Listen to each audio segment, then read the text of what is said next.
MyCore is on a mission to be the world's most people-centric company. The purpose of this podcast is to get to the core of people.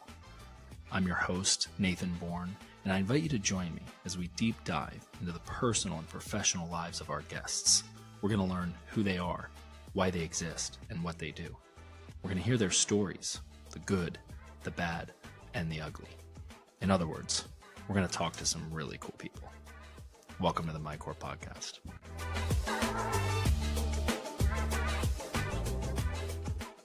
Welcome to the MyCore podcast. I am super pumped to be here.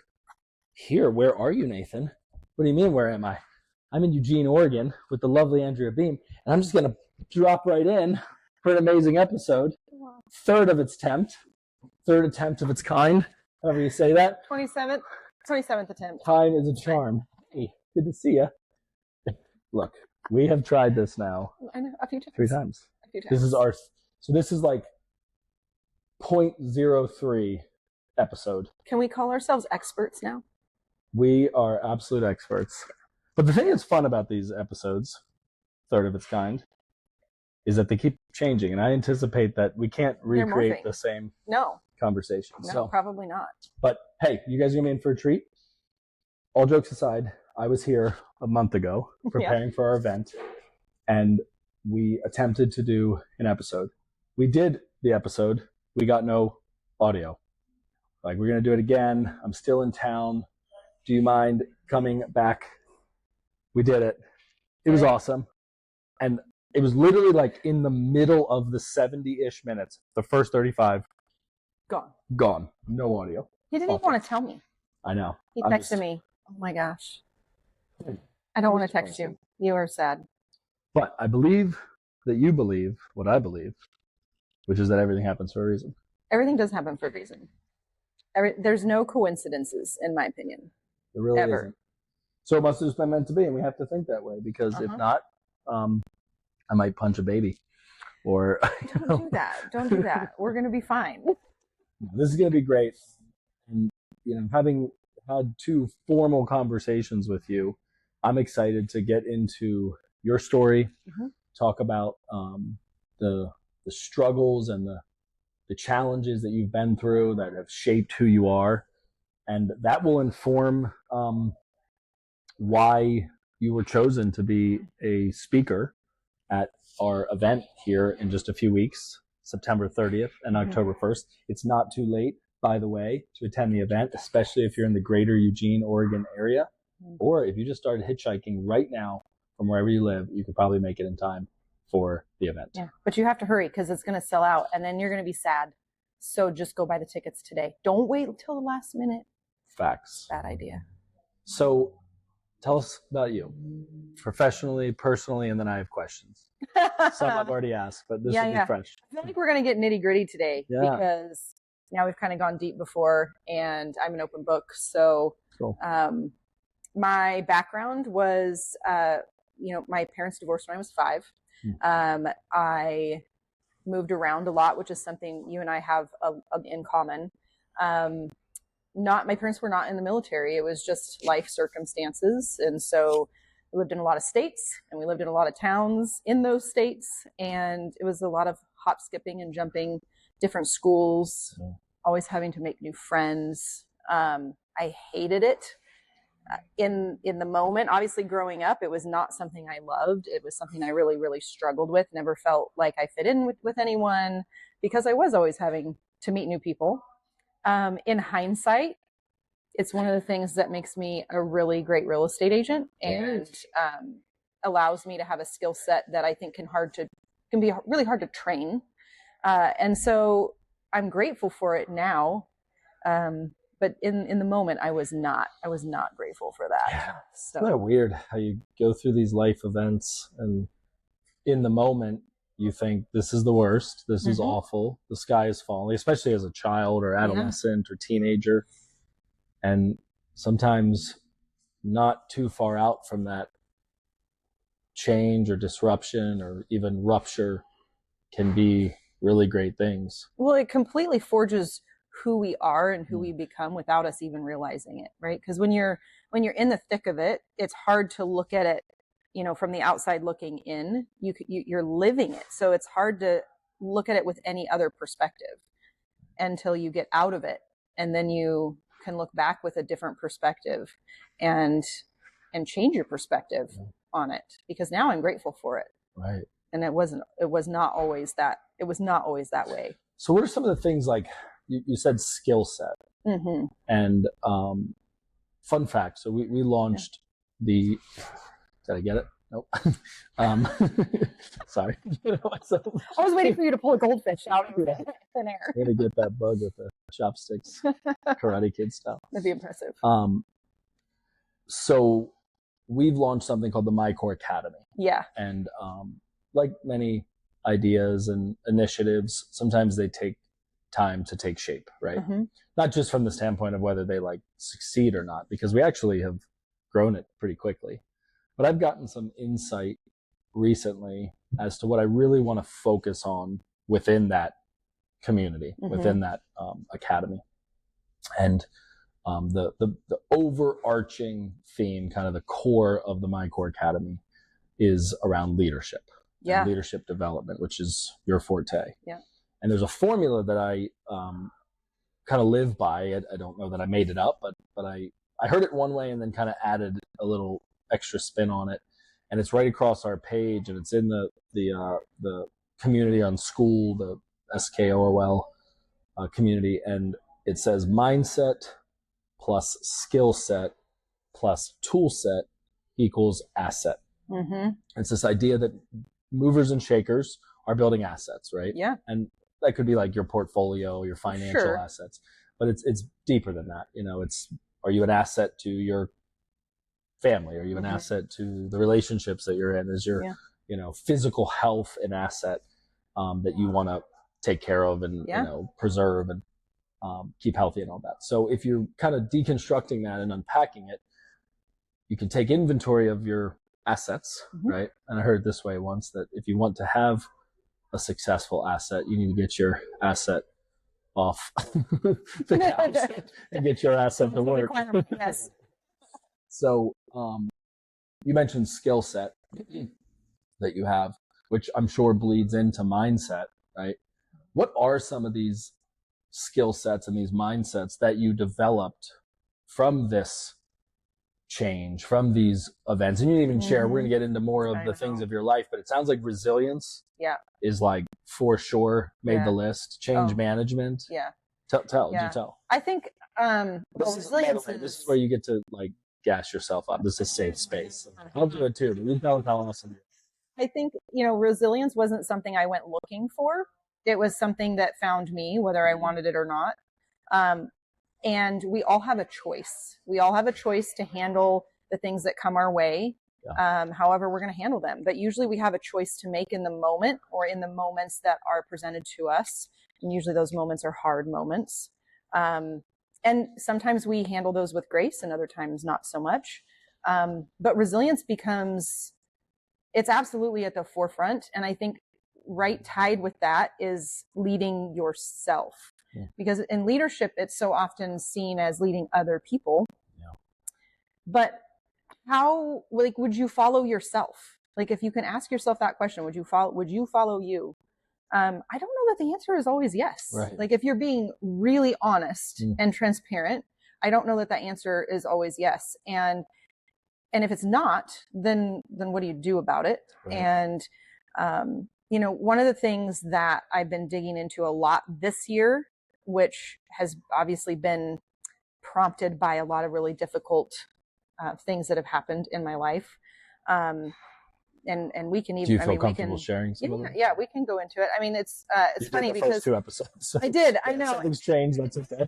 Well, it's funny too, because I thought about this the other day, because when we were talking, in some ways I'm able to kind of breeze over it, where it almost feels like it's nonchalant. We talked about that. We did a little bit. Yeah. And yet there's other times where, like, the other day, so one of the big things that happened this year is my dad took his own life a few months ago. And it was a really horrible, awful thing. I was actually at the gym, and I get a call at like 5:30 in the morning. I'm in the middle of the gym with my trainer, and I get this call from my stepmom saying, your dad is gone. And of course, my first reaction was, did he have a heart attack? Did he, what happened? And stroke or something, and I mean, he's in mid 70s, right. But in good health. And so when she finally could talk, because she couldn't talk for the first 5 minutes on the phone, and she explained that, that was not the case, that he had taken his own life. That was a whole nother layer of shock, right? That hits you really hard in the moment. And my trainer had pulled me off the floor into her office, and thankfully she had an office there that we could go into. But it's things like that where you learn who you are as a human, and you learn about how you react to things. It's that I always look for the good and the bad, right? And while that was really awful and horrible, the changes that have occurred in my own life because of it, do I want my dad back? Absolutely. Would I change the things that it's caused me to become? No. Yeah. What are some of those things? So you're talking like this was April, right? Yeah. So just a few months ago. I mean, this is not less than 6 months. Yeah. One of the biggest things has been just finding the hard things intentionally, which seems very counterintuitive, right? We're a very comfort society. We are a very path of least resistance. Path of least resistance, yeah, absolutely. And it's not, and it's much worse here in America, even more so than in other countries. Like comfort is the thing, right? It's bad, and it shows up in a lot of different ways. But this idea that if you want to be a resilient person, then I think you have to actually go out and look for those things that are hard, and choose to do those things. Yes. I mean, this is kind of a funny example, but I went camping this summer, and we go hiking down to a river. It's quite a ways down, and there's a huge rock like in the middle of the river. And I thought, you know what? Mm-hmm. It's known as a swimming hole area, and it wasn't like I just randomly picked a rock. Right. I went and jumped off the rock. Like it wasn't even that high, but it was just one of those little to the rock and then kind of shimmy up it. We were able to like kind of crawl out to the rock, and then you kind of jump out into the river, and you have to swim your way back around. Right. But it was such a little thing, but it was like I wasn't willing to leave our camp until I had gotten a chance to do that, because it was more about, it wasn't about showing off. It wasn't about, oh, look at me. It wasn't about any of that. It was about, I needed to show myself that I could do it, prove it, because then the next thing I come against that's hard, I can remember that. Oh, I did that hard thing, so why not this hard thing? But you have to build that resilience. It doesn't just like miraculously. You can't conjure it up. Yeah. No. I mean, if you think, I love this topic. I fancy myself pretty tough. And I was always a bit of a shock to coaches. Mm-hmm. And still kind of to this day I am, because I do like the finer things, and I'm kind of a pretty boy, like I spend a lot of money on my haircut, and like I put expensive product, and I buy decent clothing, but like underneath of that style, if you will, is like an absolute killer, and not in like a criminal way, but it could have been that way, sure. Growing up in the traumatic, violent home that I was in, with an alpha father, mm-hmm. And 6 boys, 3 girls, 9 children in total, and just all kinds of, I think the word that we talked about was fuckery, right? Yeah, that was just. I'm like, what comes to mind is like survival of the fittest. Complete survival, wolf pack, like wolf pack. Yeah. I love this one story. A buddy of mine, Will Holbert, he is a genius.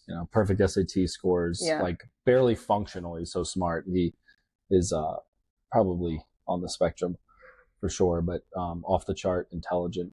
And he would play sports, but he was not particularly good at them. And he's very thin. And my oldest brother, Josh, who is the oldest of 9 children and was a officer, now a retired officer in the Marine Corps. Okay. So just a tough dude. Now he has a business where every day he's out in the elements and, doing duck hunting guides and fishing and out in the ocean. And just, these are like weathered, tough people that I come from.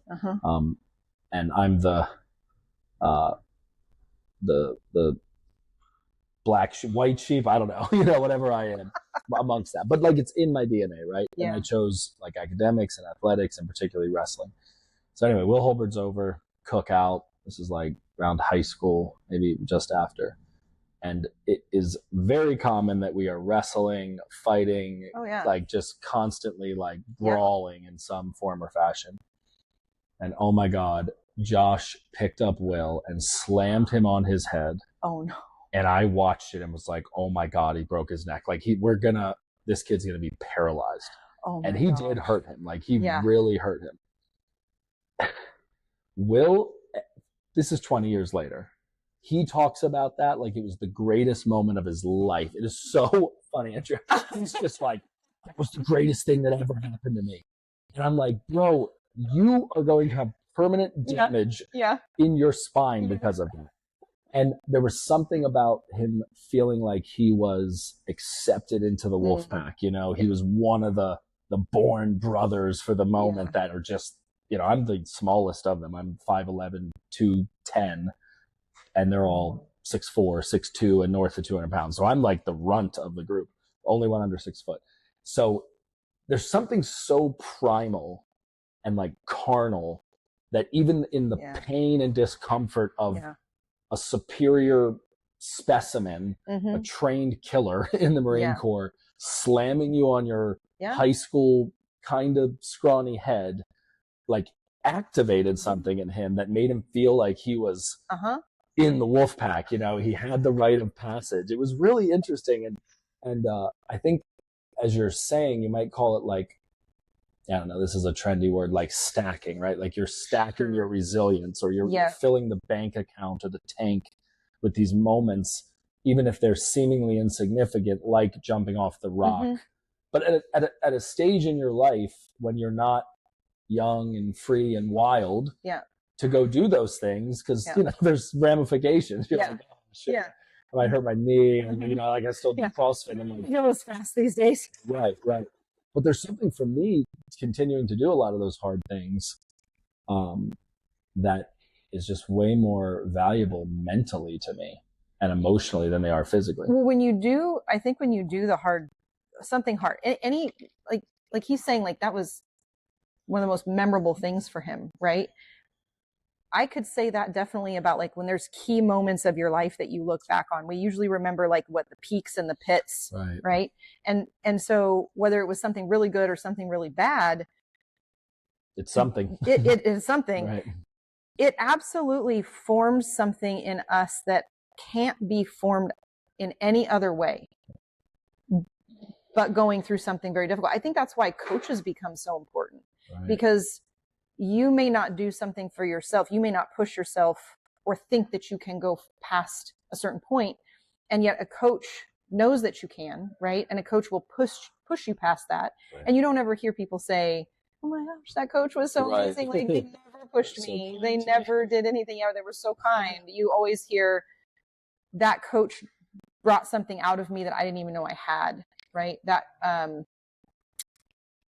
I think there's actually like I remember when I studied martial arts in high school, I don't know, I might get this wrong, but there was a saying, I want to say it was Bushido Kime was the saying, where it means something similar to, gosh, I hope I don't get this totally wrong, but it's about pushing yourself past what you thought possible. And I feel like that every time I go to the gym with my trainer, like every single time we're pushing the limit on, something that I'm doing, whether it's a distance running or it's a however many pounds I'm lifting or whatever. And it's not a comparison of like me against anybody else. It's just me against my own record of what I've done up to this point and getting past that point. You versus you. You versus you. Yeah. That's good. Yeah, I think there's a fluidity to this as well, like kind of going with the bank account. idea because it fluctuates, right? Like you can have more or less, and some gets hardwired.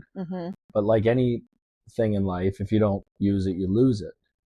So you could have been in a season of life where you were resilient, you were keen, you were sharp. And if you let that wane, whether it's through physically letting yourself go or discontinuing the books that you used to read or the content that you would consume. And oftentimes it's really subtle, right? Like the compound effect or the slight edge. Yeah. It's a dangerous game because it doesn't happen in quantum leaps, right, or in death spirals, right? It happens in these little it's steps. It's the epitome of if you're not growing, you're dying. Right. And there was something I was actually talking with one of your other speakers about earlier today, which is when it comes to consistency, because you're talking about it's these little things. You don't notice it, necessarily each day. Right. But it was the saying that you can read a book a week for 2 years and you'll have read 100 books, right, about what it works out to be. But you can't read 100 books in 2 weeks. That's great. And I think that shows the power of why consistency is so important, of just showing up every single day, whether that's, reading or learning or doing webinars or events, like your event, right? Right. It could be anything, but if you're not picking those you win with the little actions over time. It's not usually like the big grandiose decision that you make. That's usually not the thing that changes your life. It's usually like the small decisions made consistently every single day. Mastery is mundane. Mastery is mundane. I love that. I heard that years ago, to master the mundane. Yeah, my wheels are turning and all that. It's such an important skill set to develop, because you do have to do the mundane things, like ideally you're showering, you're eating, you're sleeping, there's these really just human everyday things that you must do. But it's not like how you do those. It's not the how-tos, it's how you do the how-tos.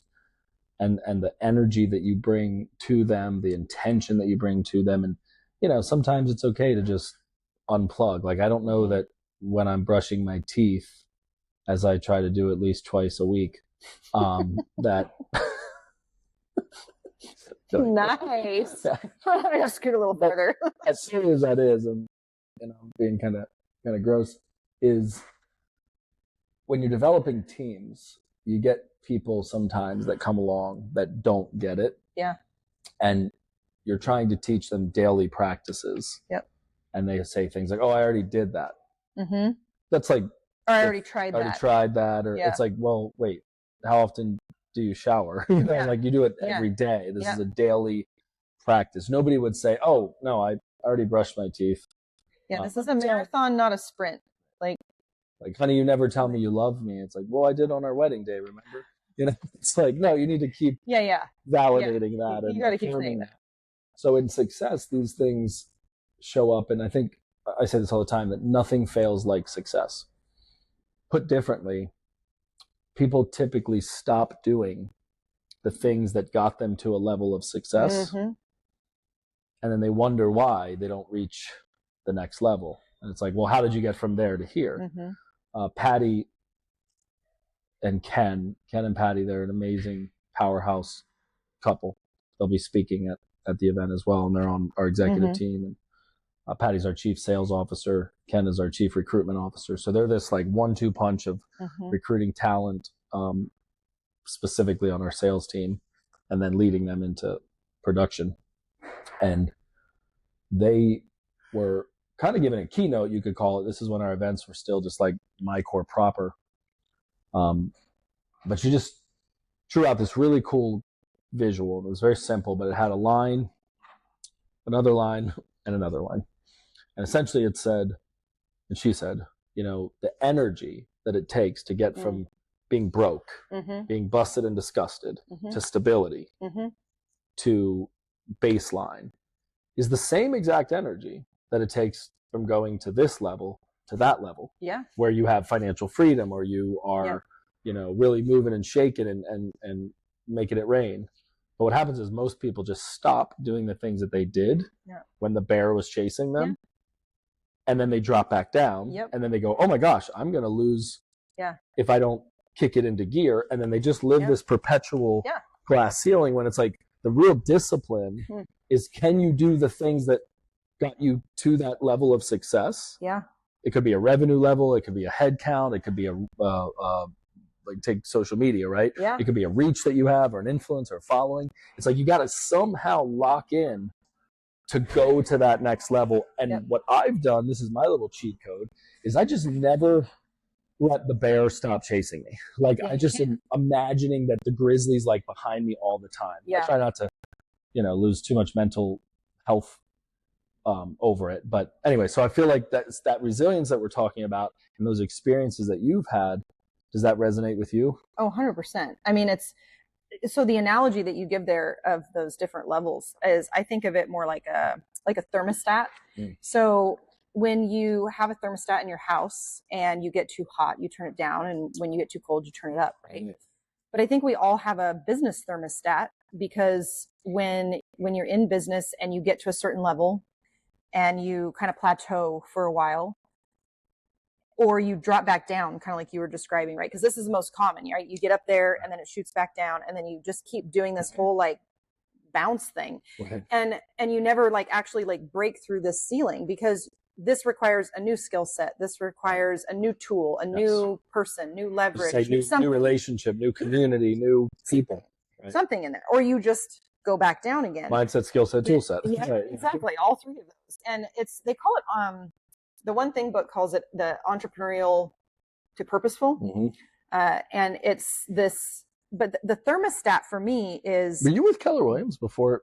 I was for many years. Cool. Yeah. I know KW pretty well. So I had a short stint for a year. Oh my gosh. Led a team, went to family reunion in Phoenix in 2013. You probably were there. Probably was. I did actually. Yes, I probably was there. That's too funny. That's where I developed my thinking around counterbalance. Read the Red Book. A lot of my core I've modeled after KW. There's such good books. The One Thing book and the Red Book, like there's so many good principles that it's not even real estate. Specific, it's just right? Life, business.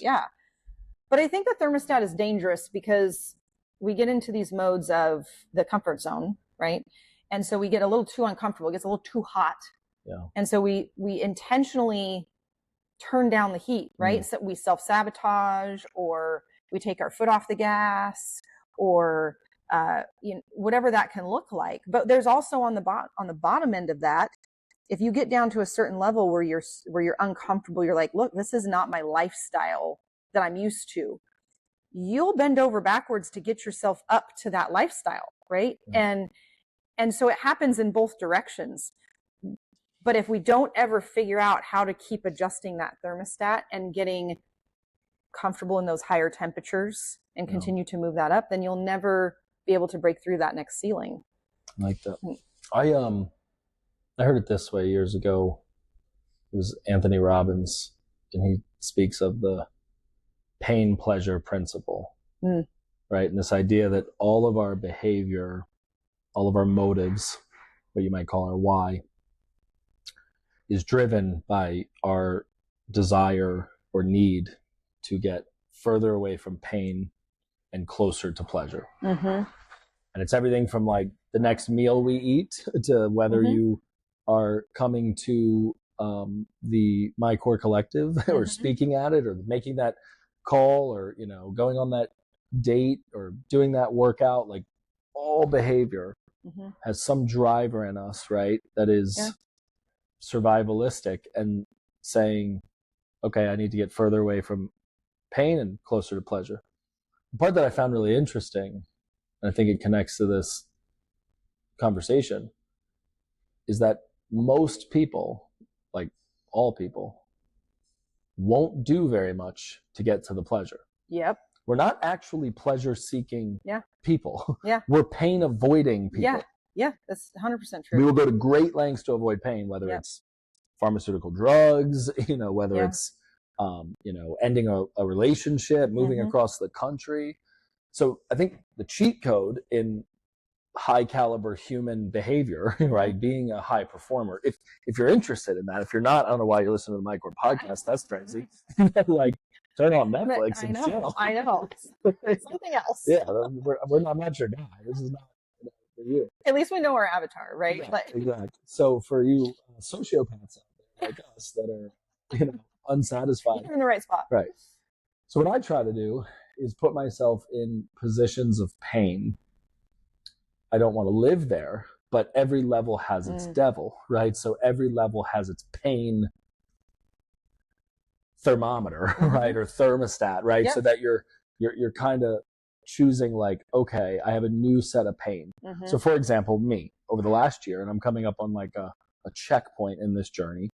It was October of last year. It was our 6-year anniversary as a company. We're about to celebrate our 7-year. It was at a company event in Seattle. We're now having this event. It's a new of its kind, but an event.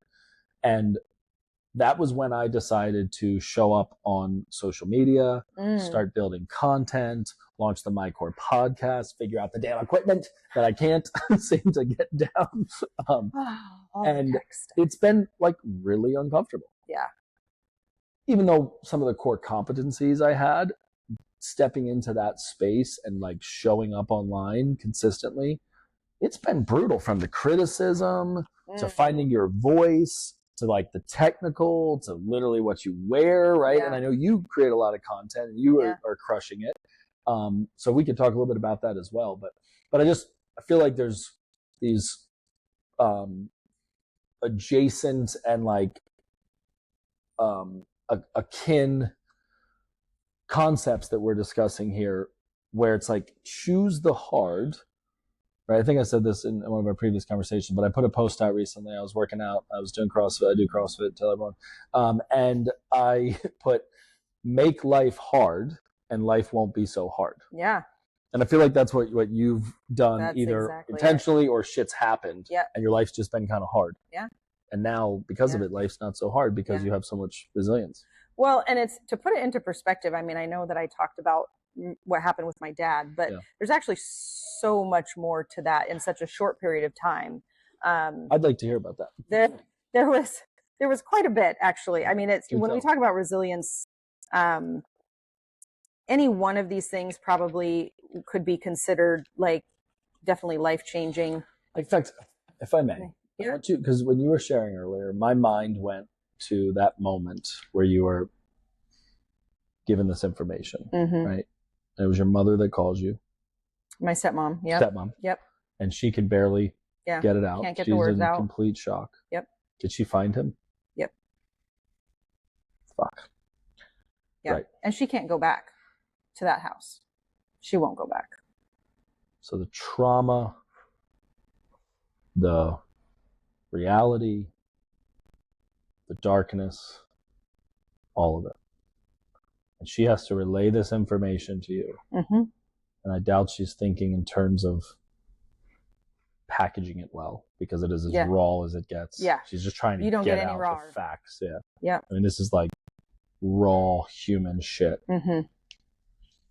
I say it this way sometimes. It's like Academy Award winning shit. Like it's so brutal and emotional and like intense that if you had filmed it, there would be an Academy Award for how amazingly emotional that was. It's like the gut-wrenching, like when you can't turn your face away from the TV kind of thing. Yeah. And you probably collapse in some way. You're holding your shit together. You're in a public place, which is pretty crazy, actually, that just happened to be at a gym. I know. And I can't think of any better person, honestly, that could have been standing next to me when that happened. What are the odds of that? The person that's built resilience in your body and mind is right there. Is standing right there. I was meant to be. I get goosebumps. I know. It was kind of crazy. She ended up actually driving me home from the gym. She was like, "You are not getting in a vehicle." No. And so and there, that story even continues with her. Yeah, pick us there. I want to like hear what happens next. Yeah, because I want to say it was maybe 2 weeks later. I didn't go to the gym for probably the first week, maybe the first 2 weeks. I can't remember the exact time frame. But I called her one day and I was like, look, I got to get back in. I need to, I got to work through some stuff here. I don't know what this is going to look like. I make no promises. Right. Like, just do some sit-ups and cry. Yeah. You know, and she's like, challenge accepted. Like, get your butt in here. Let's do it.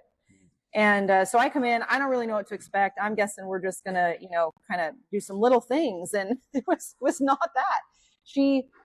And this is what I mean by a good coach, right? Because a good coach can read what you need. They can read and decipher in that moment how far to push you and how far to like maybe take the pressure off a little bit. And in that moment, it wasn't so much about the pressure that I needed, but I needed her to like to push me through this. And so I went in. She literally put on the speakers, blared some hardcore music, and gave me a slam ball and a mat, and said, "You know what? Like, you've got 45 minutes, and go." You know, like, and so it was slam balls and V-ups and push-ups and all the things, and it was just over and over and over and over again until I don't know how many we were into it, but at one point I'm picking up this slam ball and it just breaks. Yeah. That was tough.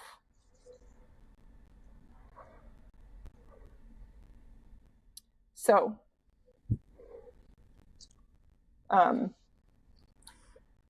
a couple weeks later, I was actually, to tell a story about this a little bit, I guess, on my bathroom counter, I had ordered these like fake tattoos. I have a company called Kingdom Warrior Co. And I just thought they looked cool. It was kind of silly. And I was like, oh, I don't know. I like them. I'm just going to get them. And this was before my dad took his life that I had bought these. And so they're sitting on my bathroom counter. And I thought, you know, I'm going to put one of those on today. And I put it on. I just need that reminder. It says Warrior on it. And I'm wearing it. And the first day, my daughter-in-law says to me, oh, that's kind of cool. She was like, but what is that little semicolon on there? And I don't have any idea. I'm like, I don't know. I just think it looked cool. I just thought it looked cool. And so I go and I Google it. And it's a suicide awareness symbol.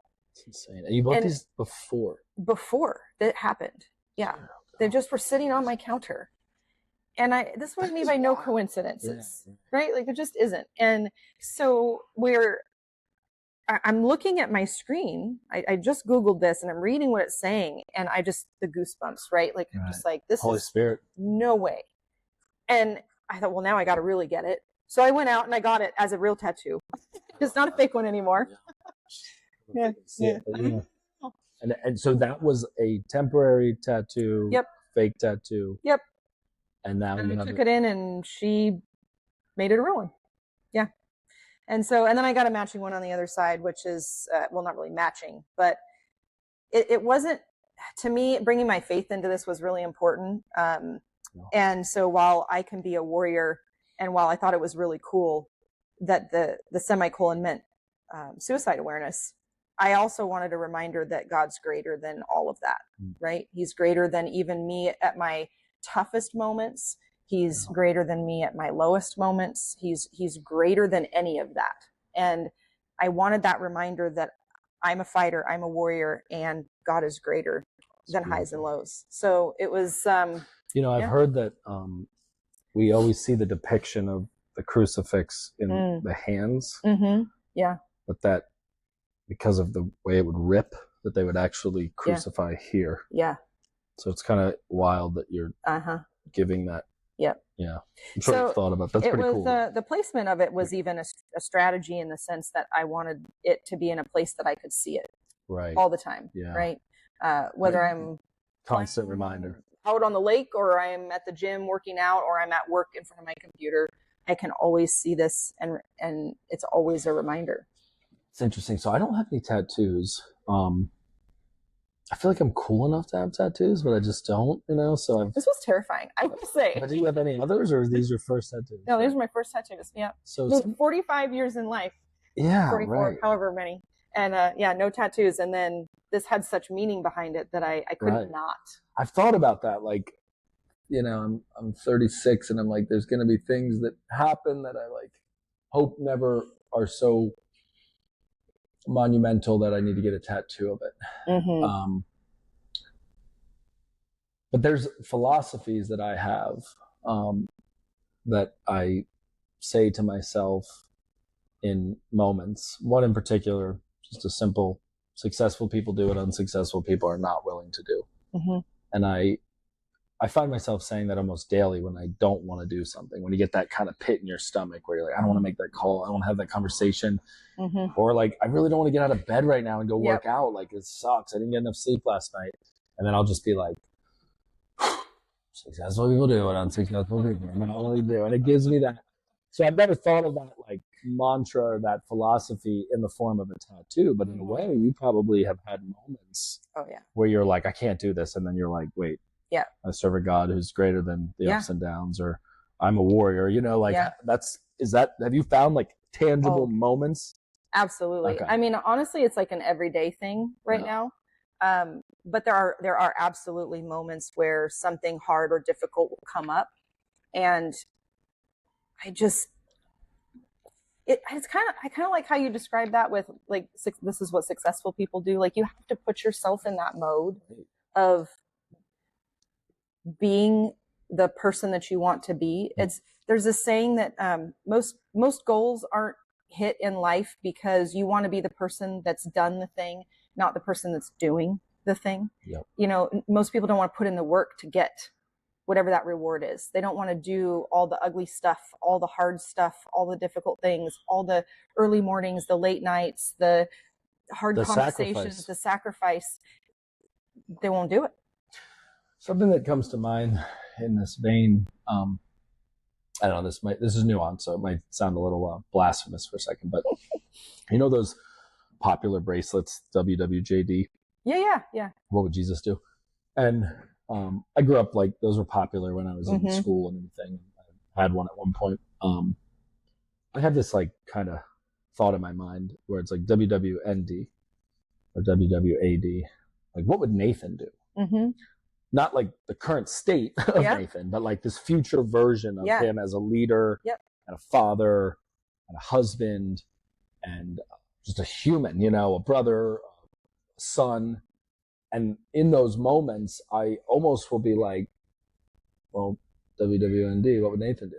And I think if everybody replaced that J with the start of their letter, the letter of their name, they could start to visualize a version of themselves that doesn't entirely exist. It might have the tenets, it might have the potential or the ingredients.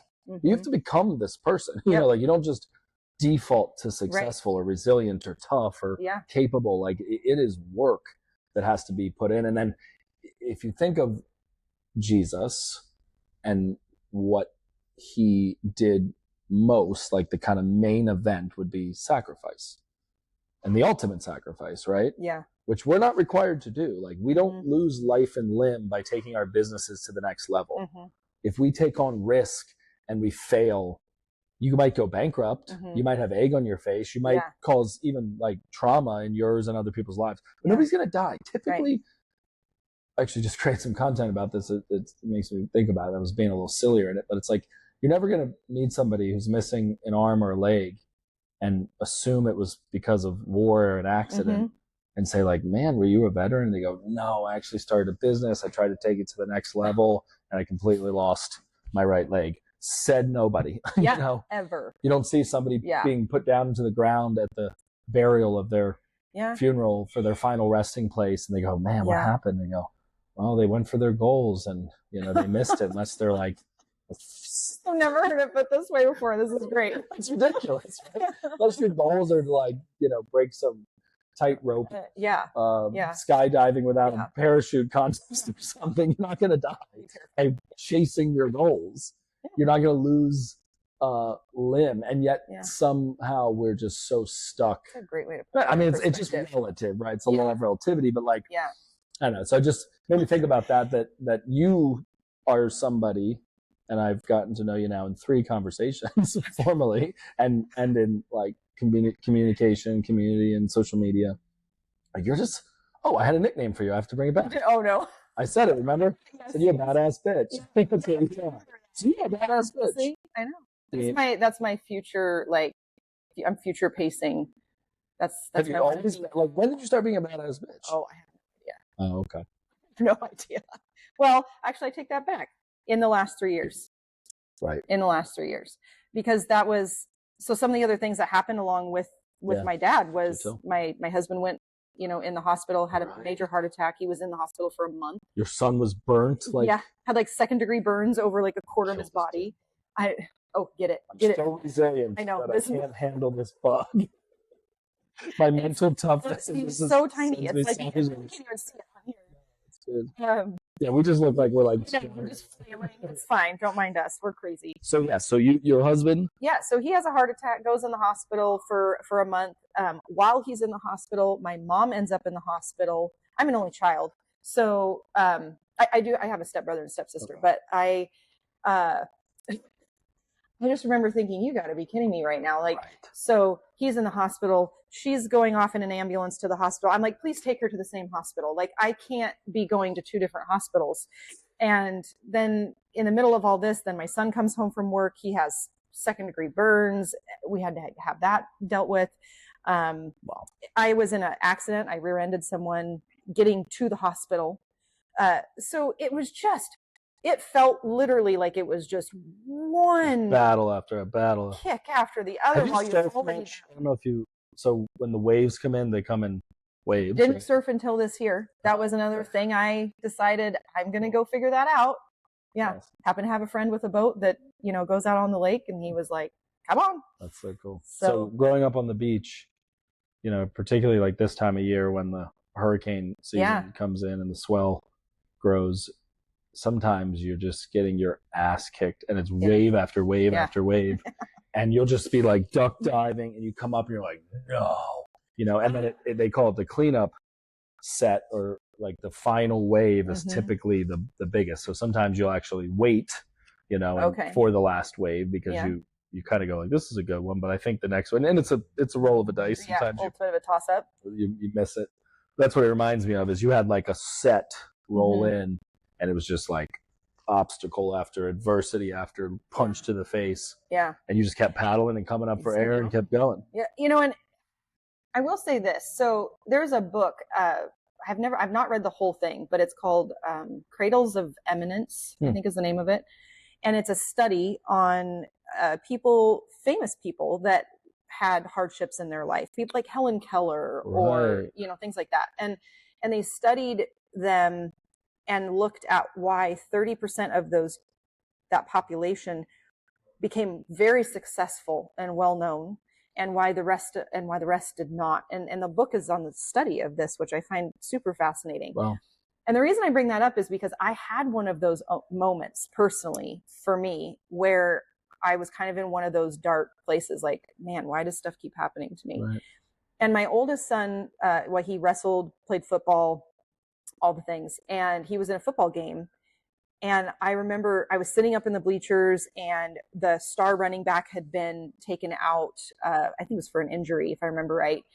And so my son was being put in as the main running back. And talk about excitement. Like, he was stoked. I was stoked for him. It's a big moment. This is awesome. And it's a big game against a big rival, and so there's just a lot of buzz, right? Yeah. And I remember in like one of the opening plays, he got the ball and he just starts running, and I'm freaking out. I'm standing up there screaming because I'm one of those intense mamas. You got a cowbell. That's me, 100%. Yeah. Chimes. He could hear me on that football field, I'm sure. And he's running and he's like 3/4 of the way down the football field. And one of the defenders comes up and punches that ball right out and he goes tumbling down and it like gets intercepted and all these things. And I remember just sitting down and I'm like, he's going to be devastated. Right. Devastated, right? Like, this was his chance. This was his opportunity. And he was like peaking, like everyone's cheering and then just crashes. Like major peaking, right? Yeah. And then this happens and I just sat down and I thought, oh my gosh, like, how am I going to help him through this? Here I am thinking I'm the one that's going to help him through this. And the moment for me was when he went back out on the football field. First of all, we won the game. he went back out there, scored 2 or 3 more touchdowns, ended up running like another 170 yards or something like that in the game, and had a killer game, had an absolutely killer game, and we won the game. And at the end of it, I was like, huh. Right. He had this option of like, because he came off the field immediately. Coaches pulled him off the field immediately, and I was like, oh no, this is bad. Right. Like, did he only get one shot? Like, was it? Yeah, he blew it, you know. And I could tell, like, they're talking to him, and we had some amazing coaches, but you can see they're like, and they're in his face, and I have no idea what they're saying to him, and I'm just like, oh no. And then he goes right back, like, next play, they put him back out there, and I thought, oh my gosh, why am I not doing that? Like, here I am going through, some tough things. Like, he had the whole flipping school looking and watching him, and he made a choice to go back out there and keep going, keep fighting. And then look at all the amazing things that happened because he made that choice to go back out and not like hide on the sidelines. Like, he could have said, like, coach, don't put me back in, or he could have said, like, I don't want to go back out there. And he didn't. And here I am learning from my 16-year-old son maybe how I ought to be approaching life. That's good. I feel like that happens all the time with my boys. I feel like they teach me stuff. So that's so really, often. really good. I'm always concocting, like you, ideas for content. And I mentioned earlier the academy, and I'm starting to think of like some courses that I think could really bring value. And I think it's amazingly undervalued or underestimated what value failure and the study of failure can bring. Like, take leadership, for example, and just kind of going into the inverse. I thought about writing this book. I may, and got like, several in the hopper, the mental hopper, but it would be about fellowship. It's like there's so much content about leadership. Right. What about fellowship? Like, how do you follow for a season? How do you build followers? It's like you have to be following something. Like, people will never follow you if you're not following something or someone. And for me, like as a Christian, I aim to follow Christ. I aim to follow God. I aim to be like discerning and having divine downloads. And it's like super opaque. I mean, I'm like, my bad, guys. I had a bad lunch, or like thought that was the Holy Spirit. It was Chipotle. I'm sorry. It's ridiculous. But like, so I actually am somebody that can often be associated with success. Sure.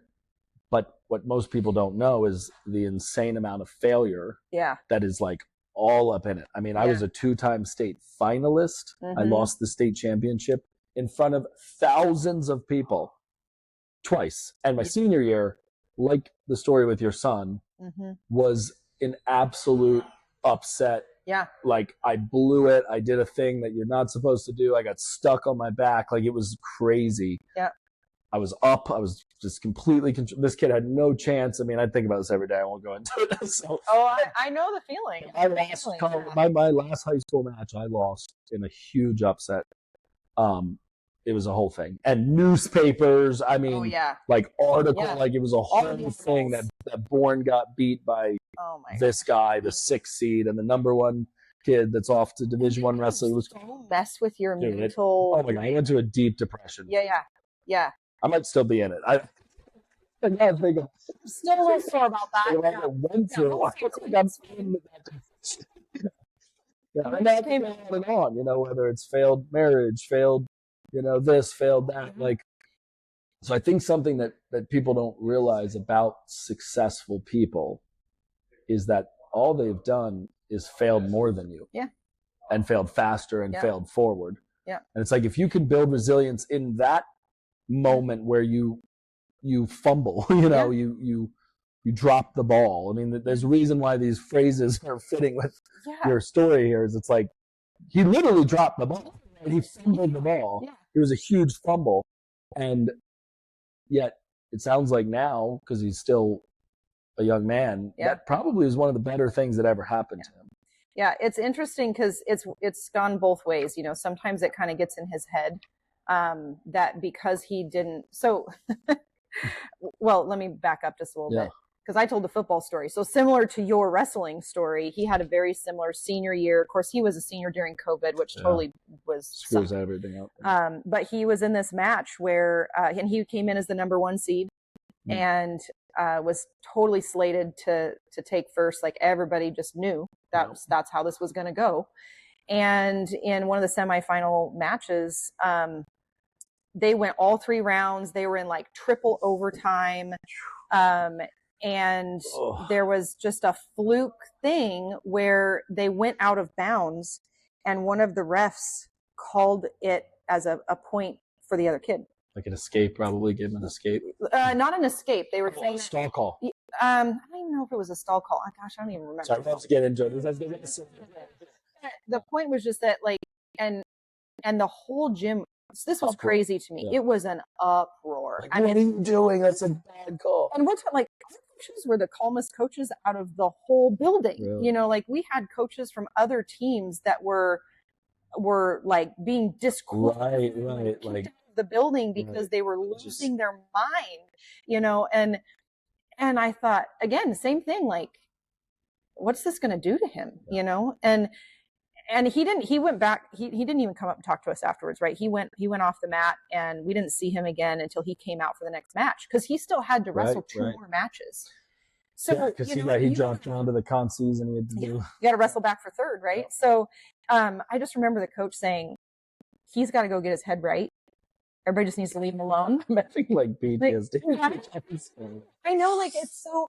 As a parent, I just look at these moments of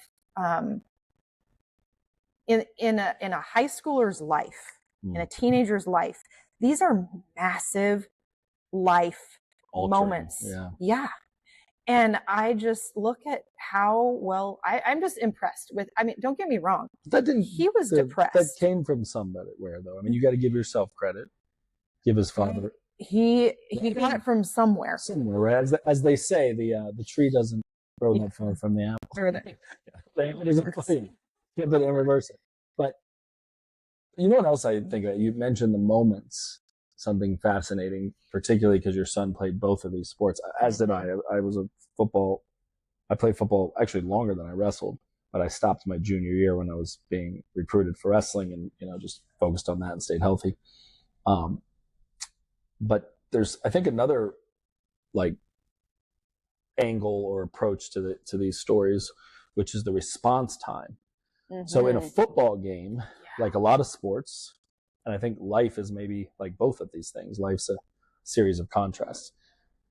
You get in a football game a lot of response time, right? Mm-hmm. You get halftime, you go back into the locker room, you know, you can kind of just reset, recalibrate, regroup, shake it off, and really have heroic recovery. Mm-hmm. In wrestling in high school, it's 6 minutes, and 7 minutes in college. Yeah. And that was so hard. Doesn't sound like a long time to, I think, a person. It's a lifetime.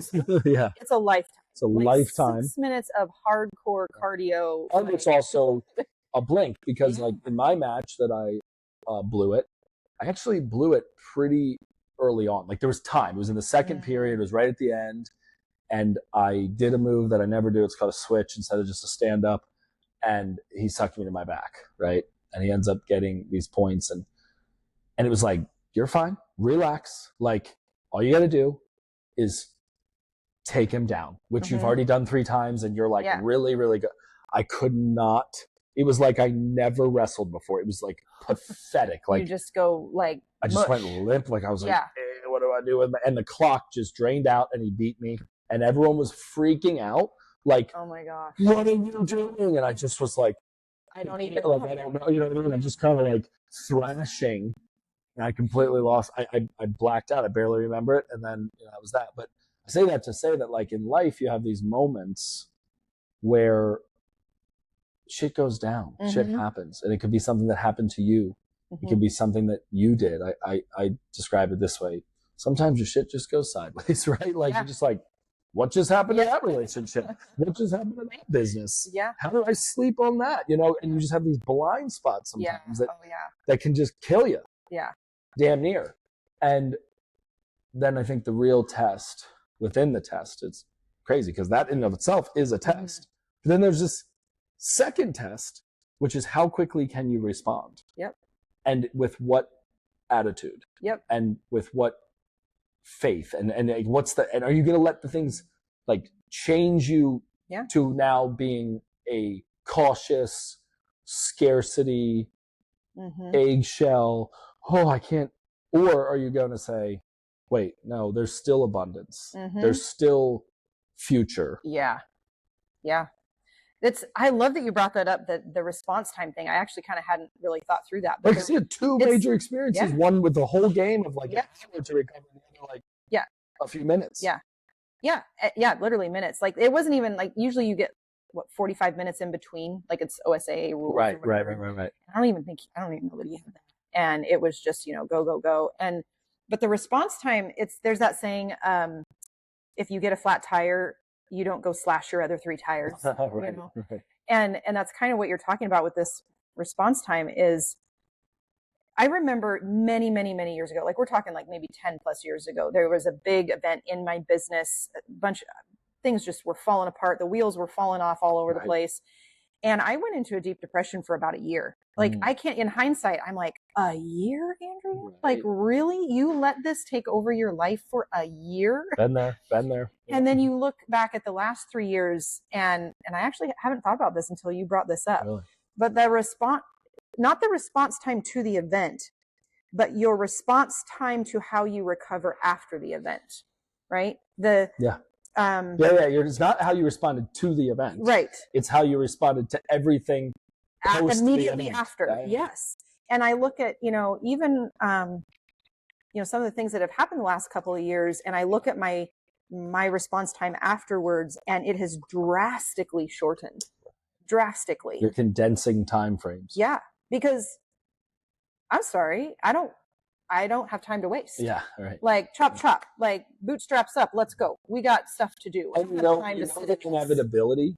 So you're like, I'm going to have that conversation. I'm going to have to face that giant. Yeah.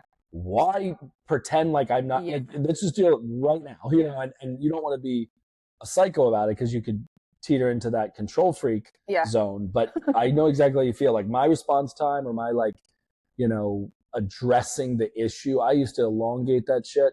And then it always ended up that it happened. I couldn't sweep it under the rug. It was reared its ugly head. Yep. I've learned now, I feel like I'm like William Wallace or something. Like, give me that fucking sword. I'm going to lop this thing's head off right now. Right be now. Done with it. I'm going to slay this dragon right now. Yeah. And because life's a series of contrasts, there are times to let it sit. Yep. And let it ruminate and let it. But I think that's where a lot of business owners get in trouble is that they don't expect these bad things to happen. And so the expectation there is somehow that they're going to go through business. They're going to have this dream business, their passion project, whatever it is that they're building. And a lot of times they're building it because they're passionate about it, right? And somehow they forget that doesn't mean that it's going to be without failure or without these trying times. And so then these trying times happen and they seem shocked or surprised that something happened. And it's almost like, I think the more that we can learn how to expect that those things are going to happen instead of being surprised when they happen, the faster maybe it's not response time, recovery time. Yeah. Like the faster our recovery time will be. Active recovery. Yeah. Like, you know what? Anticipated that. It may not be that exact thing that you anticipate, right? But it's just that a rough thing will happen. I'm curious. So in that year, it sounds like there's a little bit of fresh aha as you're reflecting on it. If you were to take that year, because I think you probably are being hard on yourself as leaders often are. So like fitness, working out, sports, active recovery, and having that experience I had in college. I was a Division I wrestler. I don't know if you guys know that. So CrossFit, Division I wrestling, Ivy League school. Don't worry about it. Anyway. All the things. Yeah, but in the sport of wrestling particularly, I mean, I think all D1 sports are our next level, but the sort of like pinnacle of wrestling is the Division One. Yeah. It's like there isn't an NFL, you Yeah. know, I mean, you could go on to MMA or Olympics or something. But so having wrestled at that level, I learned a lot about the psychology, the strength and conditioning. You know, I went from kind of this raw talent, hard worker in high school to like, oh, there's an art and a science to performing at this level. And we had all kinds of resources around us, from a school psychiatrist to a strength and conditioning coach to a technique coach. It was just all the full tools. outfit. Yeah. It's very cool. Very cool experience. Hard as shit, grueling, but very cool. And one of the things I learned in that has served me in life and in business is this like active recovery component, where particularly around like weight cutting. So we used to binge and purge, right? You're 17, 18-year-old kid. You need to lose 10 pounds in 3 days. You just do it. You strip your body of the water, you put the trash bags on, then you eat cheesesteaks and beer all weekend and do it all over again, right? Well, you start to learn like, well, I should probably elongate this, or my rest days matter. I'm not just shutting down my system. So like what we would do on days that were active recovery is we would come together as a team and like jog to the actually the art museum where Rocky would run the steps. It was pretty cool. Our campus was like, you know, mile from there or whatever. So I think in that year, you probably didn't entirely shut down, right? You didn't close all the doors of your life. You didn't board up the windows. It's like you were in some form of just going through it. So even though it was like, I'm not doing well, I'm not moving the ball, I bet you could probably give yourself a little grace and say, I was in active recovery for that. I think that's where... No, I'm curious. Yeah, that's a genuine question. Or did you go off the grid and bury yourself under? No. I think that's why discipline and habit are so important, because when you are in the mode of recovery for whatever reason, you kind of go on autopilot. Right. And so whatever's in your subconscious, whatever your habits have been leading up to that hard moment, whatever you've been doing up to that point, becomes how your body reacts naturally and how it reacts in its subconscious. Like it just kicks in. Right. But you got to look at what that training was leading up to that moment. If you've got no training at all whatsoever, you have no good habits, you have nothing, I think that your crash is going to be a lot more of a crash and burn. Right. Versus habits and discipline are going to kick in. I'm going to be on autopilot. I might be numb. Right. For a while. I might be processing for a while, but everything doesn't totally crash and burn, right? Because your body just naturally kicks in, and your mental reps even kick in. It's not just a physical thing, right? It's not just going to the gym, but what do you habitually tell yourself on a regular basis? You were talking about reels a minute ago, and it's like, I think I just posted one the other day that it's a voiceover one, but it is saying, always talk good about yourself. Always talk good to yourself. Yeah, and how often do we not do that? Like, you would never tell your kids that. Right. You would never tell your kids, well, maybe you're just not good at that. Right. You would never tell your kids, Yeah, we're all pretty awful to ourselves, right? Right?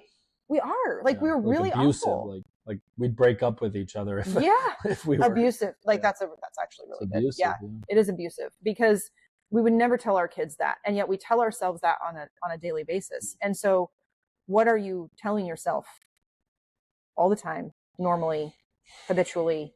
I had a mentor, kind of from a distance. His name is still his name, Patrick Shaw, and he would say this thing, and he had written books and audios, and he would say, the most important story you'll ever tell is the story you tell to yourself about yourself.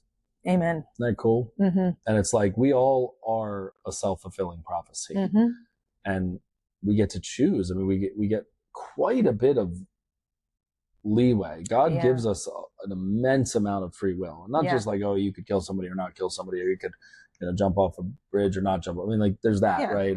But there's also like the creative process, the co-creating with God that we get to do. And I think, kind of to loop it back to what you were saying earlier, creation, being a creator, creating it's hard. It's not convenient. It's not neat. It's messy. It's a hot mess. And that, for me, is where I find my energy. I find my drive. I find my pizzazz. I find my passion in the fight, in the fray, you know, in the suck of it. And then what I do is I graduate to a new level, a new norm, and something that used to be a fight and a grapple is now like systematized in my life.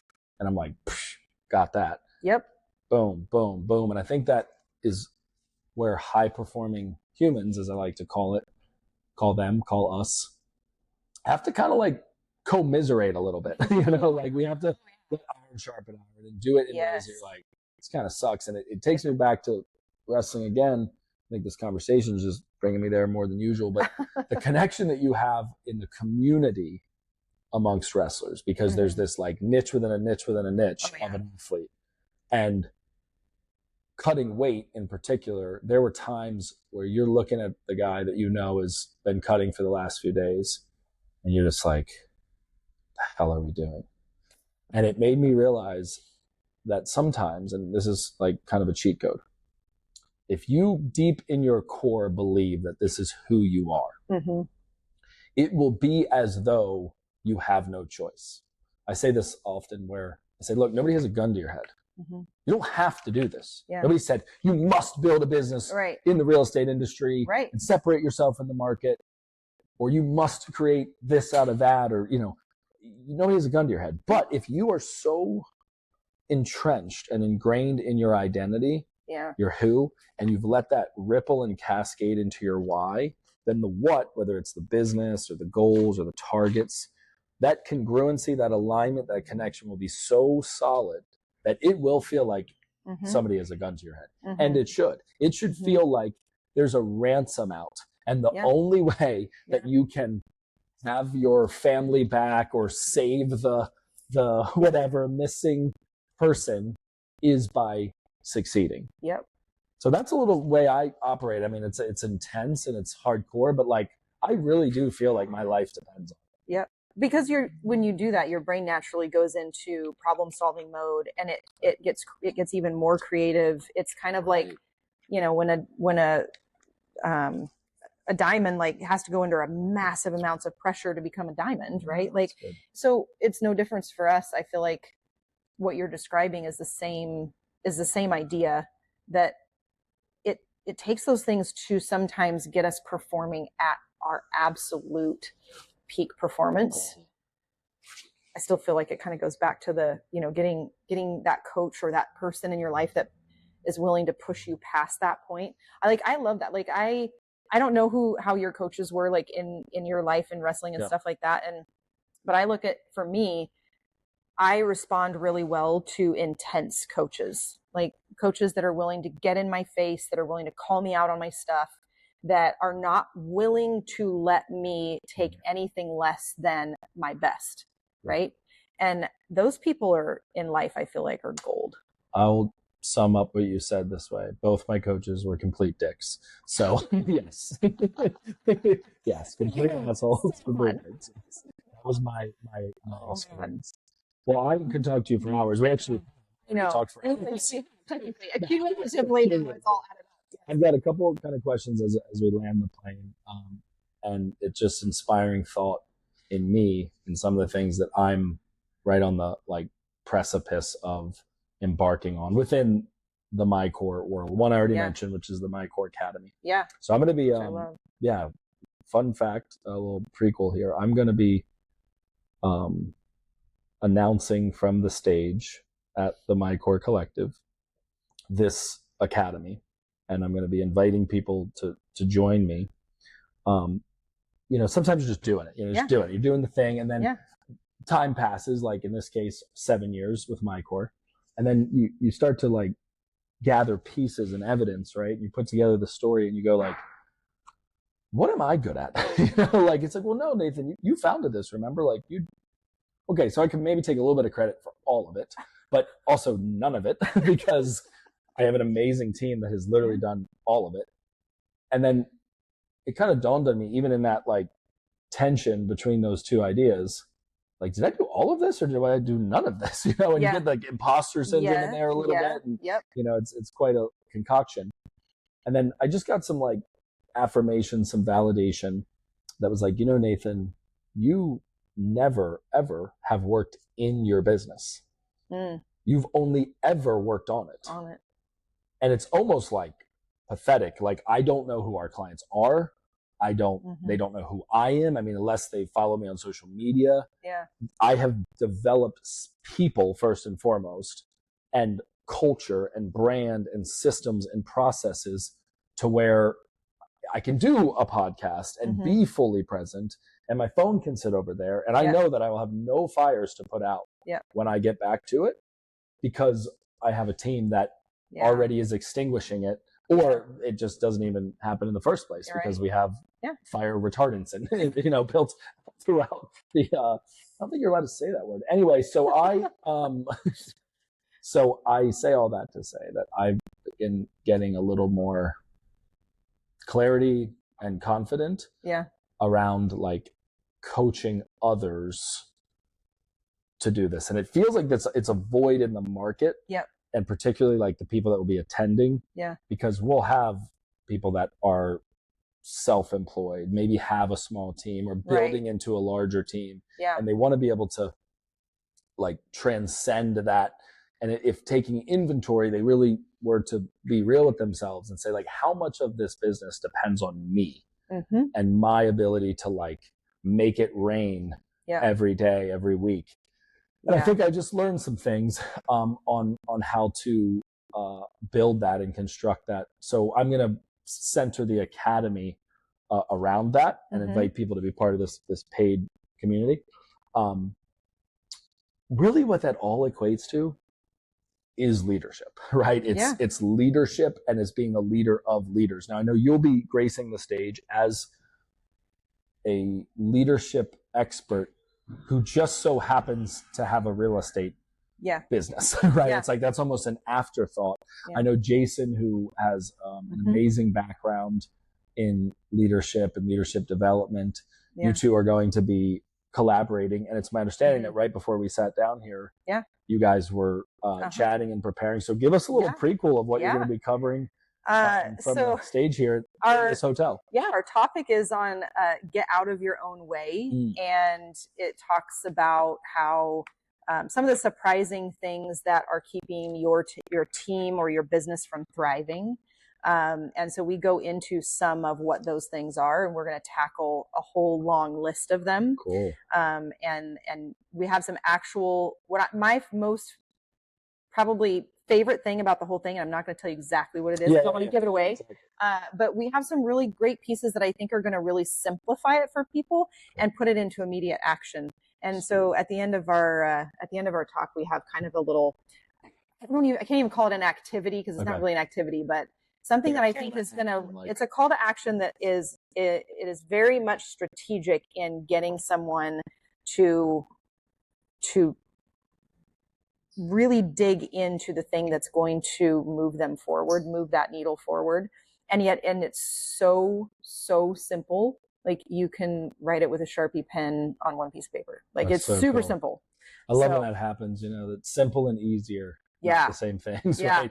But like when something's so profound that it's been like refined down to like this such simple, power-packed form. You got to. That's exciting. You in last time we were together, you had talked about, and this is almost like real time with you and Jason collaborating.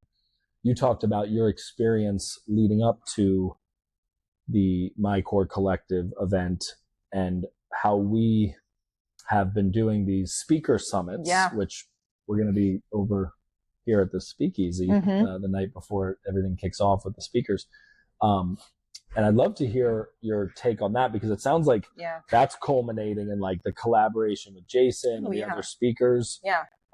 It's been huge. That's been kind of unique for you as somebody that speaks and travels. I've not experienced speaker summits in the way that you've put these together and hosted these. The speaker summits are in and of themselves a learning experience for the speakers. And there's a book, I'm trying to think of the name, The Power of Moments. Chip, I cannot think of his last name right now. Anyway, fantastic book. It's bright blue. Can't miss it. He talks about in this book about the power of creating experiences for people. And the speaker summits are exactly that. They've been experiences where we get to collab with the other speakers, the amount of detail that gets given to us as speakers, because it isn't about just showing up on the day of and getting out on stage and going for it. Like, at least in my mind, there's a whole lot of stuff behind the scenes, like everything from, do you have a stage? Do you not have a stage? Do you have a podium? Do you not have a podium? Do you have walkout music? Do you not have walkout music? What's the layout of the room? What's the audience like? What is your audience? Who is your audience? There's a lot of details that go into, if you're going to be a really good speaker, you have to know those details. And in this format that you've created, it's been phenomenal. I have not experienced anything like it in any other event that I've done. And it has fostered some pretty cool relationships out of it as well. Like Jason and I getting to collab, obviously, because we're speaking together. But even with some of the other speakers, I got to meet some of them in person the other night, which was fun. And it's created, I would have not had another opportunity to meet these people, I don't think, in a different setting. So that's humbling. I get stoked. One, I can't take credit for it. I think I maybe had a little bit to do with just the initiation and idea around it, but mainly, and this is kind of a nugget, if you have the right team, you should be able to cast the vision, paint the picture, and then that team should be able to reverse engineer all the way to the moment, and then put the next thing in place and watch it come to fruition. Like, that's not something that's easy to do. It's taken years and years and years to develop that. But that's about how it goes down now. And it's like your team becomes this like dream factory, right? Where like you dream it up, you drop it in, and it's like, and it's imagined like some kind of Disney movie or something. Or like this. It's just magical. Like, what's that, like punk, where it's like machine punk or whatever that like style is. Kind of like Polar Express meets Willy Wonka, Polar Express is the best. It's the best. And obviously it's a hot mess and it's sort of a shit show within itself. But one of the ways that I think in like process is that the thing that is the main event should be the afterthought. And it's this culmination and it becomes an output. So like those 3 days together will be earth-shattering, monumental. Wow. Like I'm absolutely convinced that every single person in that room will have one regret and one regret only. Why didn't I bring so-and-so with me? Yeah, exactly. Why did I not like get real serious and say, there's going to be some serious FOMO. And in fact, we've already planned for that FOMO. To build into the next event so that we can encapsulate that FOMO and be like, you need to be there and you need to bring those 1 to 2 to 3 people either on your team or your business partner, your spouse or whomever. So that's all kind of being planned for too. But what I think is so exciting is that there's this like notion right now, and I'm not even really firsthand, I'm hearing it through the grapevine, that the speakers are so connected and congealed that they're like, we don't even care if there's an audience. like we just want to be together. I know, but you could confirm or deny. See that because it's like, I'm excited to meet this collective of other leaders. Oh wait, there's going to be a bunch of people in the room listening to what we say. I mean, okay, bonus. Cool. I'm going to learn from her, from him, and you know what I mean. And then the other 100+ people that are there as attendees, it almost becomes like just the output, not even it's hard to explain, but you picking up what I'm putting down? Because I've experienced it already with, getting to collab with Jason on our speech. And so it's funny that you bring that up because I definitely see the little bit of interaction I've had outside of Zoom with some of the other speakers. There is absolutely that mentality that you could just stick us in a room, and we probably for 2 days could be like head buried in like a book, listening to each other talk and like collabing and masterminding. And you're going to have like this whole explosion of just brain power and ideas and just, I don't know, like you don't even need the audience because you do, but but the audience becomes an extension and a connection to it's like I say this sometimes, it's like, look, I'm going to do this with or without you. Yeah. You know what I mean? So like this is going down whether or not you're in the room. Yep. And we kind of talked about it earlier too with the compound effect. Just last night I had a couple drinks too, so I was like feeling myself. But we were kind of debriefing and team, and I don't know, it's a little bravado. I don't deny it. But I just was like, and what I was sort of saying was like, it's not ever one thing. You're never able to peg the one thing. You might there might be a little uptick. You're like, man, that thing happened and it was a butterfly effect moment. Sure. But the reality of it is it's all of those things. It's the experience. It's the aggregate, it's the collective. And when that amalgamates, when that aggregates, it's like, I can't even quite separate it. And that is a beautiful thing that I am so like humbled by, proud of. And I'm going to say this when I give a toast in the speakeasy. It'll be a little bit interesting, but I'm going to essentially say, like, I'm going to be like, you guys are amazing. Like, this is incredible. Also, before you go to sleep tonight, bring your fucking A game tomorrow. Because I don't know who's going to be asked to speak at the next event. Yep. Because we're going to take this to a whole nother level when we get at Tucson in the spring. And there should be this sort of element that what the vision that comes to mind, and we got to end this episode, is Hunger Games. Oh my gosh, yeah. Right? Not that you're killing each other. Yes. Like District 9 and District 7, you play this collective of just the best of the best, and then it's like, cool, so how's the cream going to rise to the top? Everyone should feel a little bit uncomfortable going like, damn, I gotta like bring my A game in front of these caliber people. I've already been trying to figure. I'm like, what's the dates for the what's the dates for the I want to be on that stage again. 2026, like list. Like, I'll tell you the dates that are like tentative. May 18th is the Monday. Okay. And then the main event will be the 19th and the 20th. Okay. I think those are the dates in Tucson. Plus, it's sick. The average heat there's like 85 at that time, and the graduate there. Imagine this one, but with a rooftop pool. So it was sick. Yeah. It's already on my calendar. Yeah, consider it. Oh man, I am so glad. This better have caught audio. I will lose my freaking mind if it is not recorded. Light is green. Yes. You rock. Let's do this. Let's do it. It's time to do it.